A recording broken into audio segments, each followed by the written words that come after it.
Começa agora, Evangelho de Cada Dia, com o Padre Romildo Lopes.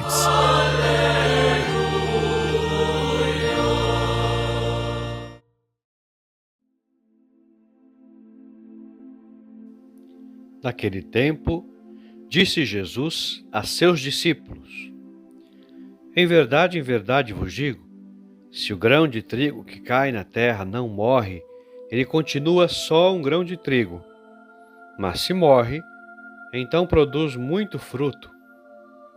Quem se apega à sua vida, perde-a. Mas quem faz pouca conta de sua vida neste mundo, conservá-la-á para a vida eterna. Se alguém me quer servir, siga-me. E onde eu estou, estará também o meu servo. Se alguém me serve, meu Pai o honrará. Palavra da salvação, glória a vós, Senhor. Olá, meus irmãos e minhas irmãs, ouvintes do Evangelho de Cada Dia. O Evangelho que acabamos de escutar nos conduz ao coração do mistério cristão. Se o grão de trigo que cai na terra não morre, ele continua só um grão de trigo. Mas se morre, então produz muito fruto. Esta palavra de nosso Senhor Jesus Cristo adquire uma força particular, sobretudo porque celebramos São Lourenço, diácono e mártir. E também estamos dentro do contexto no mês vocacional. Não estamos diante de três temas diferentes: o Evangelho, São Lourenço e as vocações. Existe entre eles uma profunda unidade. São Lourenço compreendeu a lógica do grão de trigo. Ele compreendeu que uma vida fechada em si mesmo permanece estéril, enquanto uma vida entregue a Cristo pode tornar-se fecunda para muitos. E essa é precisamente a lógica que Jesus apresenta no Evangelho. É importante começarmos pelo próprio Cristo. Quando Jesus fala do grão de trigo que cai na terra e morre, ele está falando antes de tudo de si mesmo. Estamos no Evangelho de João, diante da proximidade da paixão. A hora de Jesus chegou. Humanamente, a cruz parece derrota. Jesus será preso, será humilhado, será condenado, será crucificado, será colocado no sepulcro, tudo parecerá perdido. Mas Jesus revela que justamente ali começará a verdadeira fecundidade. Se morre, então produz muito fruto. A cruz não será o fim, será passagem. A morte não terá a última palavra. O Pai fará nascer a ressurreição. Por isso, antes de ser uma exigência dirigida aos discípulos, esta palavra é uma revelação sobre o próprio Cristo. Jesus é o verdadeiro grão de trigo que se entrega pela humanidade. Ele não guarda a sua vida para si, ele a oferece. Ele não procura preservar-se, ele se entrega. Ele não permanece fechado em sua própria segurança. Ele cai na terra da humanidade e, através da sua morte e ressurreição, produz fruto abundante. Aqui está o fundamento de toda vocação cristã. Ninguém pode compreender verdadeiramente a própria vocação sem olhar para Cristo que se entrega. Toda vocação nasce da Páscoa. Toda vocação autêntica participa da lógica pascal. Por isso, uma vocação não pode ser compreendida apenas como função, profissão, estado de vida ou atividade pastoral. Vocação é participar da vida de Cristo e com ele tornar-se dom. Depois de falar de si mesmo, Jesus amplia o horizonte. Quem se apega à sua vida perde-a, mas quem faz pouca conta de sua vida neste mundo, conservá-la-á para a vida eterna. Aqui encontramos o grande paradoxo do Evangelho. Jesus não está dizendo que nossa vida não tem valor, pelo contrário. A vida é tão preciosa que não pode ser reduzida à busca de autopreservação. Aquele que vive somente para conservar a própria vida acaba perdendo sua fecundidade.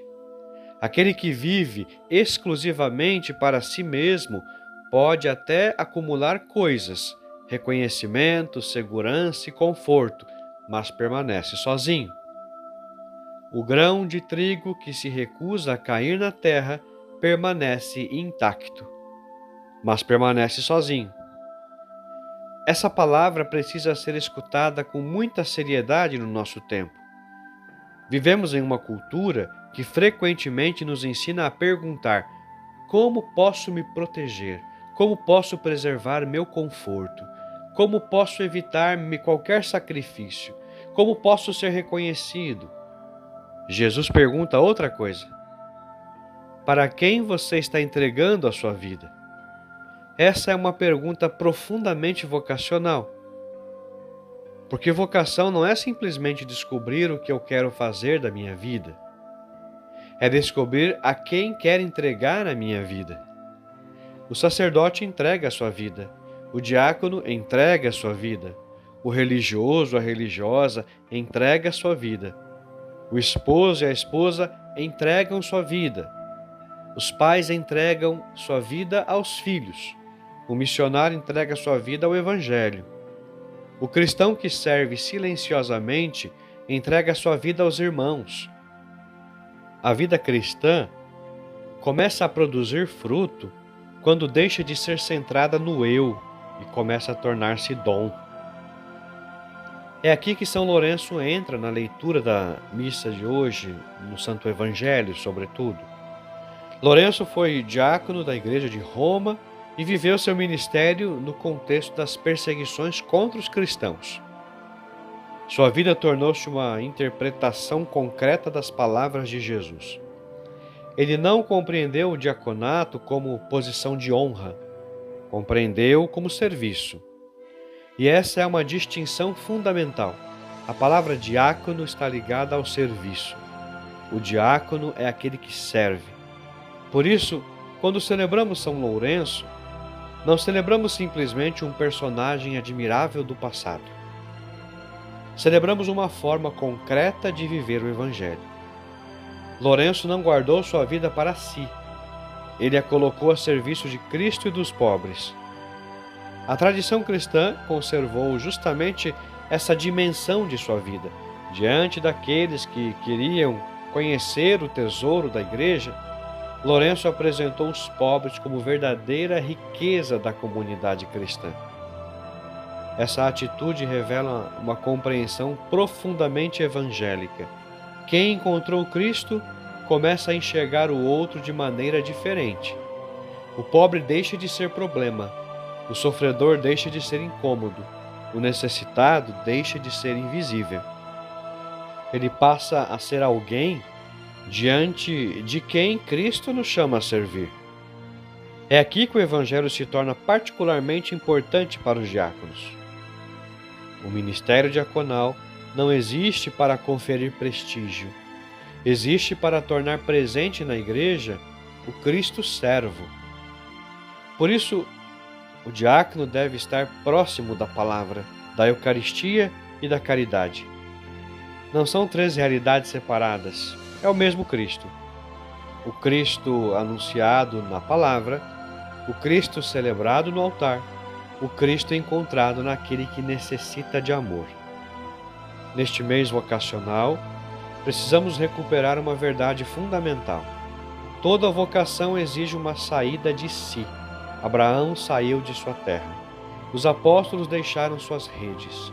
Maria abriu sua existência ao projeto de Deus. Paulo abandonou antigas seguranças. São Lourenço entregou sua vida. Não existe verdadeira vocação sem algum tipo de desinstalação. Por isso, quando um jovem pergunta: será que Deus está me chamando? Talvez a pergunta seguinte não deva ser: você tem certeza? Mas sim: você está disposto a entregar sua vida? Porque o chamado de Deus não é simplesmente um convite para realizar novos projetos com linguagem religiosa. É um convite para deixar que Deus transforme nossa vida em instrumento do seu reino. A vocação sacerdotal exige isso. A vocação diaconal exige isso. A vida consagrada também exige isso.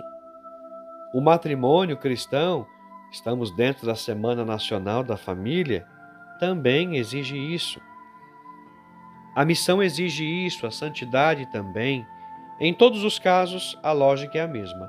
O grão precisa cair na terra. E então Jesus chega ao centro do texto. Se alguém me quer servir, siga-me. Observemos a ordem estabelecida pelo Senhor. Ele não diz primeiro sirva, ele diz siga-me. Isso é fundamental. O serviço cristão nasce do discipulado. Antes de sermos servidores, somos discípulos. Antes de trabalhar para Cristo, precisamos permanecer com Cristo. Antes de falar em nome de Cristo, precisamos escutar Cristo.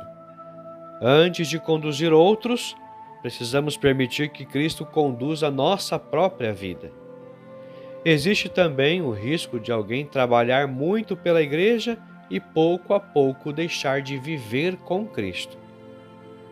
Pode-se estar ocupado com as coisas de Deus, da igreja, e paradoxalmente distanciar-se do Deus das coisas. Por isso Jesus não diz simplesmente faça coisas para mim. Ele diz siga-me. A vocação é antes de tudo seguimento, e somente quem segue pode verdadeiramente servir. Jesus acrescenta: onde eu estou estará também o meu servo. Essa frase aprofunda ainda mais a vocação. O servidor de Cristo precisa estar onde Cristo está. E no contexto imediato de João 12, Jesus está caminhando para a cruz. Portanto, seguir Jesus significa aceitar participar de sua entrega. Isso não significa procurar sofrimento. O cristianismo não é uma busca masoquista pela dor. Significa, porém, compreender que o amor verdadeiro possui um preço. Quem ama sacrifica tempo. Quem ama perdoa. Quem ama renuncia ao egoísmo. Quem ama permanece quando seria mais fácil partir. Quem ama serve quando ninguém está olhando. Quem ama continua fiel quando não recebe reconhecimento. É por isso que a vida de São Lourenço se torna tão eloquente. Ele seguiu Cristo até o extremo da fidelidade. Seu martírio não foi uma busca pela morte, foi consequência de uma vida que já havia sido entregue. O martírio apenas revelou de maneira definitiva aquilo que sua vida inteira já dizia: eu pertenço a Cristo. E Jesus termina com uma promessa: se alguém me serve, meu Pai o honrará. Essa frase é essencial para compreender o sentido do serviço cristão, porque nem sempre o servidor será reconhecido pelos homens. Há serviços que ninguém vê, há lágrimas que ninguém conhece, há renúncias que ninguém percebe, há sacerdotes cansados, há diáconos que servem silenciosamente, há religiosos que permanecem fiéis no anonimato, há pais e mães que passam anos entregando sua vida pelos filhos, há pessoas que sustentam suas comunidades sem jamais receber aplausos. Mas Jesus diz: meu Pai o honrará. A honra definitiva não vem dos homens, vem do Pai. Essa é uma palavra libertadora para quem serve. Não buscamos transformar o serviço em busca de reconhecimento. Não precisamos ser vistos. Não precisamos receber aplausos. Não precisamos provar nossa importância. Basta saber que o Pai vê. E o Pai conhece o coração daquele que serve. Rezemos assim: Pai de bondade e misericórdia, volvei o vosso olhar para nós, vossos servos, que necessitamos da tua graça e da tua misericórdia. Fortaleça hoje a nossa fé ao ponto, Senhor, de, como São Lourenço, sermos também nós capazes de entregar a vida por Cristo e pela Igreja. Assim seja. Amém. Deus abençoe você, em nome do Pai, e do Filho, e do Espírito Santo. Até amanhã, se Deus quiser.